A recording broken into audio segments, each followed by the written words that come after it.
ụmụnne m na ụmụnna m eleta ọnọrọ na nwekwarechi ọnwa nọ nwa nwaanyị mba nnọ awụchasịala na ma chọọ m igbu oge ọnụ ịhụnanya m chọrọ ikwu ngalugbo ene eresivuole m kọlụ dị ụtọ ọtụtụ mgbe azakatala m kọlụ dịka ihe m na-agị kọ ngalugbo ene ka ikpeazụ a ka m bịadere m bịa maịgoro okwu n'ọnụ enwere ọda vidios kwesịrị ibu keluzi apụta mana ọ dị mkpa n'ihi na aga m egbu ya na nkenke.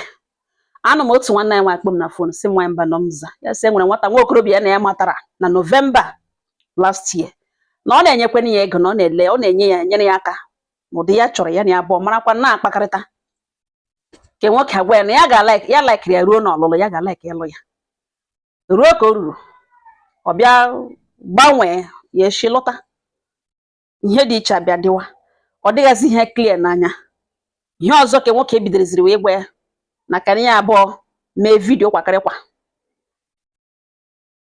ọkpọ ya vidio kọl ọgbara ishe nwe si eyi ishe ka ha bido ya gwa ya si mba o na ya anaghị eme ihe dị otu ahụ ka nwoke enweghị iwe gbanyụọ fonu na ntị gbaghachi aha ya egen ya adịla redi ya gwa ya na enwe ihe dị otu ahụ ya na-eme na ya agaghị eme na ọ dị riski na o kwesịghị ekwesị na ọ dịghị mma na ozi ha ezi na ya agaghị abịa gba ọtọ ya na ya abụọ ọ gbawa ya batụ na nwunye ya chọrọ ịlụ alụ na ọnwụ nwa ya hụrụ na ya chọrọ ịlụ na ya ga-alụ ya kwa nda ya alụ egbe ya na ya bụ ọwụọ di na nwunye ya gwawa ya si ya na ya achọghị na ya ekwetachara na ihe kama ọ hapụga mgbe na-adịghị anya na ya abụọ ga-ahụ mechie ụzọ nọkọrịta ya mechaa gwe iwe ọ nakwa akpọ ya ga ripọtụzie this young man n'aka onye na datman dị na mma onye o ji mere onye ya yatago si ya lekwe onye nọ ịsọ nwanne when somebody maara ọfụma inyere ya good recommendation lekwe ihe ọ na-ekwu the woman asị ya na ya ga-ajụ ya emecha na ọ mazi otu ya na ya abụọ shi ekwute ihe the woman na-agwazi n'okwana na ihe nọ dị ya n'okwana na ihe nọ dị na nwe ihe o mere n'onwe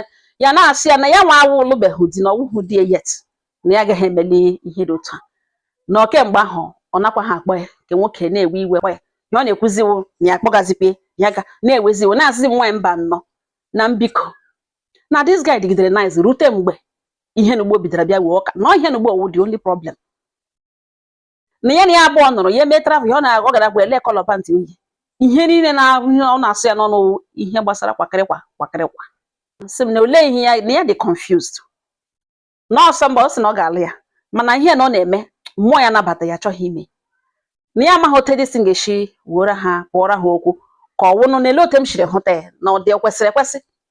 Ụmụnne m okwu ekwulekwucha m sị nna ekwuchana ya sị nna ekwuchana ya sị m nwaanyị mba nọ n'ọhịa ekwu akpọga m nsọ ọ ga-adịrị mma n'ọkọtụ ya sị ise ọ ga-adịrị mma n'ehihie ọ ga-adịrị mma n'abalị ebe ị topụtara agba ọbịa chi ịbara ndị nwe uru ụmụ ọ ga-abara m uru ị ga-amụ ụmụ maara ihe ọ na-enye m obi aṅụrị mgbe m nne na nna zụchara nwa ha enwe amamihe represent ha well mee ihe kwesịrị ka o mee mgbe o kwesịrị ime ya. It shall be well with you. Ya sị amen nwaanyị mba nọ amen. Gee m ntị ọfụma nne na ihe m na-ekwu ya sị yes that man nwere mission in your life no matter otu o si enye ego a niile onye kogara ọsọ si na mission ya ị ga-egbochi ego a niile ọ ga-anara ọchịcha ya gị nwa mee vidio ahụ gịnị ya bụ meda vidio ọ ga-enwe record of it ọ ga-eji na blackmail ihe ahụ biznes ya ka ọ nọ n'ime ya in the name of I will marry you. Ọ bụrụ na ọ na-ala bekee n'ihi na ọhịa eji mara ndị ala bekee ọ nawaghị ya na ya nọ n'uko nwaanyị this and that ọkwa oke na ọrụ ga-esi mba nakwa atọ ya atọ fit until time anakwa erute na ihe eji eme mana ke gịnị abụọ nọ na Naịjirịa mgbe niile ya akpọṅụ John si dịla ready esi mba na ediberedi ya gbanyụ fon na ntị nara gị iwe wee even though na ị gwara na ị naghị eme ihe dị otu a nne ọ nwere mission na ndụ onwe ọnwa sọsidi ị ga-like ya ọwụ na ị ga-ama ụmụ agba obi ole gabigaga ihe m na-agwanụ na o nweta those videos nweta those records of you ya baizie n'irule your life enwe ihe wuye rulezie your life control your world ya nọ na ya sị gị nye ego rote ọ ya post oyi ya nọ ya sị gị nne ya nidiri 50,000 nidiri 100,000 nidiri gị achọghị ma go and just get the money or you post oyi na gị nwa anwakwa mkpa police station ya relocate ya gaa ala bekee chizi ebe ahụ post oyi Nigerian police bezi ebe ya arrest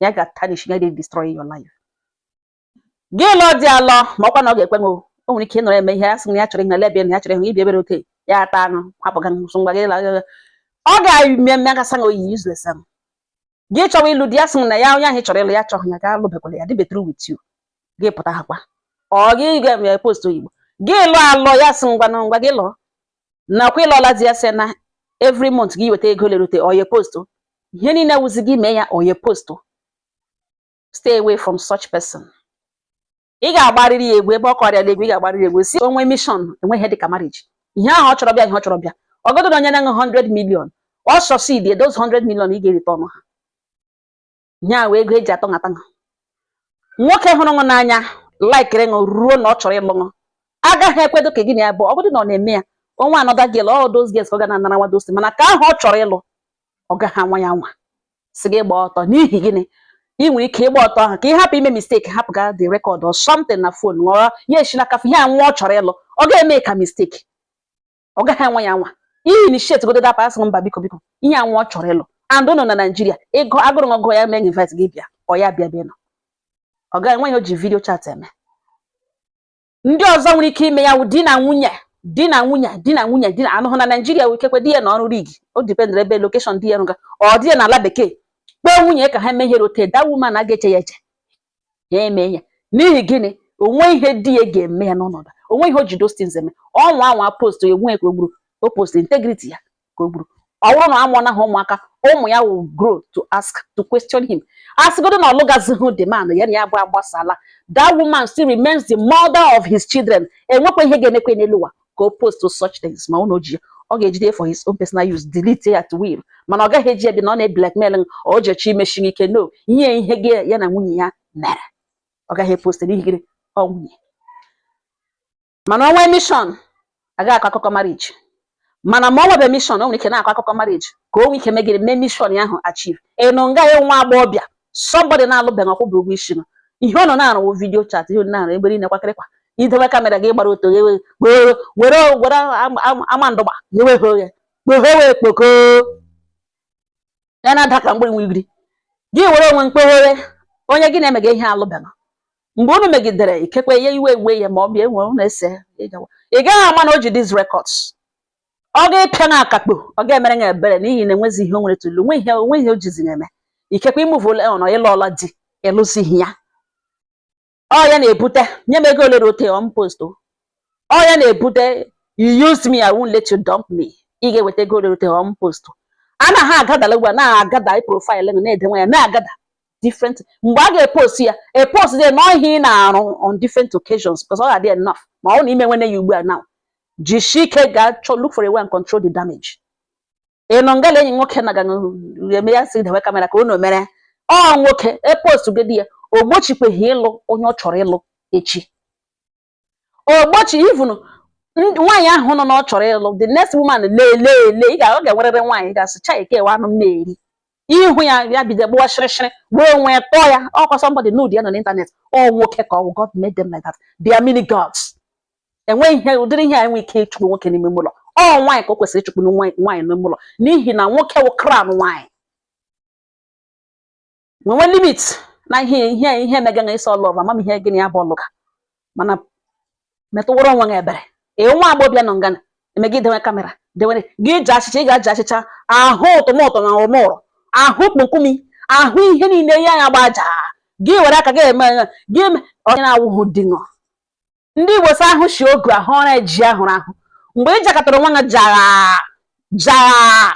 jara gị jaga onwe gị jaga gị gbaga na gị buo gị ebo mgbe ụfọdụ arụ nka ọ dị enough gị were mkpụrụ aka gị maga gị buo ya gị buo elu gị mgbe ị bugara ya ahụ shie ṅụ ike ya gwụrụ ya hụzi another fine girl ya chọwa ịhụ ka ya from ịhụ ka ahụ nwere ike dị too reserved wes no don't please ya ele ya so onye a dị worthy to be my children's mother.